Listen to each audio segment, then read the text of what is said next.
Hello everyone, आप सभी लोगों का study today with Viplav YouTube channel में स्वागत है। आज हम डिस्कस करेंगे 10वीं बोर्ड परीक्षा के लिए साइंस विज्ञान के महत्वपूर्ण प्रश्न जो कि एग्जाम के लिए बहुत ही इम्पोर्टेंट है, जो कि एग्जाम में आपको देखने को मिलेगा, जो कि एमसीक्यू के फॉर्म में है। तो चलिए वीडियो को शुरू करते हैं। तो चलिए प्रथम क्वेश्चन से वीडियो को शुरू करते हैं। प्रथम क्वेश्चन में लिखा हुआ है, एक कण रक्त का थक्का बनाने में सहायक है। प्लेटलेट्स कण, लाल रक्त कण, श्वेत रक्त कण या इनमें से कोई नहीं। इसका जो सही आंसर होगा वो होगा प्लेटलेट्स। याद रखना है, प्लेटलेट्स रक्त का थक्का बनाने में सहायक है। प्लेटलेट्स देखिए, एक होता है प्रोटीन फाइब्रिनोजन, जो कि रक्त का थक्का बनाने में अनिवार्य प्रोटीन होता है। याद रखना, फाइब्रिनोजन जिसका नाम है, एक प्रोटीन होता है जो रक्त का थक्का बनाने में अनिवार्य प्रोटीन होता है। एक हीमोफीलिया बीमारी होता है जिसमें रक्त का थक्का नहीं बनता है, ब्लड क्लॉट नहीं हो पाता है। याद रखना, हीमोफीलिया डिजीज में, हीमोफीलिया जो बीमारी होता है उसमें रक्त का थक्का नहीं बनता है। याद रखना। तो ऑप्शन दिया हुआ है लाल रक्त, इसका जीवन काल कितना होता है? 120 दिन होता है। याद रखना, जो लाल रक्त होता है 120 दिन इसका जीवन काल होता है। 120 दिन के बाद ये मर जाता है। कहाँ पर मरता है ये? स्प्लीन, प्लीहा में मरता है, ये भी याद रखना है। और श्वेत रक्त कण, इसका जीवन काल है 1 से 4 दिन, 1 से 4 दिन श्वेत रक्त कण, याद रखना है। तो नेक्स्ट क्वेश्चन देखिए। नेक्स्ट क्वेश्चन, पौधे में श्वसन कैसे होता है? जाइलम के द्वारा, फ्लोएम के द्वारा, स्टोमेटा के द्वारा या क्लोरोफिल के द्वारा? पौधे में जो श्वसन होता है, respiration in plant, respiration in plant जो होता है वो जाइलम के द्वारा होता है, फ्लोएम के द्वारा होता है, स्टोमेटा के द्वारा होता है या क्लोरोफिल के द्वारा होता है? देखिए, इसका जो सही आंसर है वो स्टोमेटा के द्वारा होता है। याद रखना है, स्टोमेटा के द्वारा। देखिए, ये क्या होता है ना, पत्तियों के सतह पर, निचली सतह पर, पौधे के पत्तियों के निचली सतह पर बड़ी संख्या में स्टोमेटा मौजूद होते हैं। याद रखना, ये पत्ती है, मान लो, इसके निचली सतह पर क्या होता है,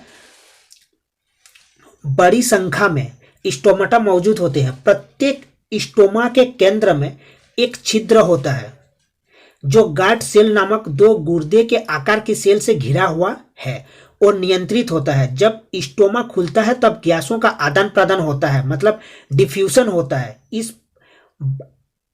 इस प्रक्रिया के द्वारा वातावरण और पत्ते के इंटीरियर के बीच होता है। याद रखना है, मतलब इसका सही आंसर स्टोमेटा हो जाएगा। याद रखना है। जाइलम क्या करता है? देखिए, डिस्कस कर लेते हैं ऑप्शन को। स्टोमेटा के द्वारा होगा। पौधों में जो श्वसन होता है स्टोमेटा के द्वारा होता है। याद रखना है। जाइलम क्या करता है? पौधों में जल को ट्रांसपोर्ट करता है। जाइलम जो होगा वो पौधों में क्या करता है? जल का ट्रांसपोर्ट करता है, मतलब रूट, जड़ से पत्तियों तक वो ट्रांसपोर्ट करता है। ठीक है, याद रखना है, जल का ट्रांसपोर्ट करता है जाइलम। और फ्लोएम क्या करता है? जो खाना होता है, फूड होता है, ठीक है, जो फूड होता है, खाना होता है, उसको ट्रांसपोर्ट करता है। याद रखना है। तो नेक्स्ट क्वेश्चन को डिस्कस करते हैं। आमाशय में कौन सा एंजाइम पाया जाता है? आमाशय में कौन सा एंजाइम पाया जाता है? अमाइलेज जो टाइलिन है, लाइपेज, ट्रिप्सिन या पेप्सिन? इसका जो सही आंसर होगा, जो आमाशय में एंजाइम पाया जाता है वो है पेप्सिन। पेप्सिन एक एंजाइम है, याद रखना, जो आमाशय में पाया जाता है और प्रोटीन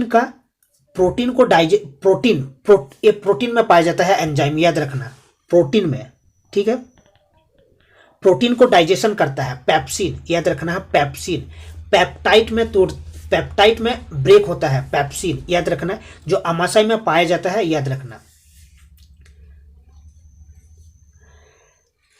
तो नेक्स्ट क्वेश्चन को डिस्कस करते हैं। नेक्स्ट क्वेश्चन देखिए, ऑक्सीजन है, ऑक्सीजन सॉरी ऑक्सीजन नहीं, ऑक्जिन है, AUXIN। ऑक्जिन क्या है? ऑक्जिन है, एक हार्मोन है, वसा है, एंजाइम है या कार्बोहाइड्रेट है?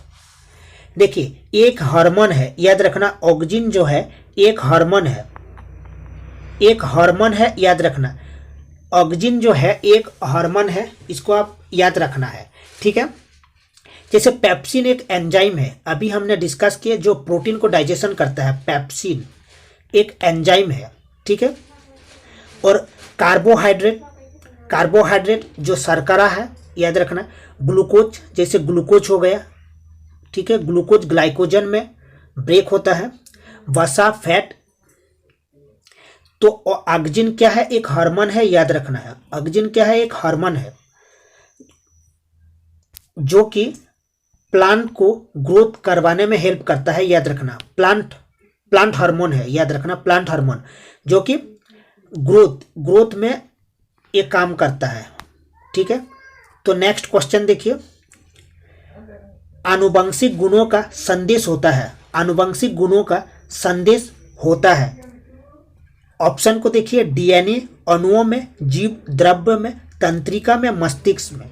इसका जो सही आंसर हो जाएगा वो डीएनए अणुओं में, डीएनए याद रखना है। आनुवंशिक गुणों का संदेश होता है डीएनए। डीएनए का फुल फॉर्म भी पूछता है, डीऑक्सी राइबो न्यूक्लिक एसिड होता है, डीऑक्सी राइबो न्यूक्लिक एसिड,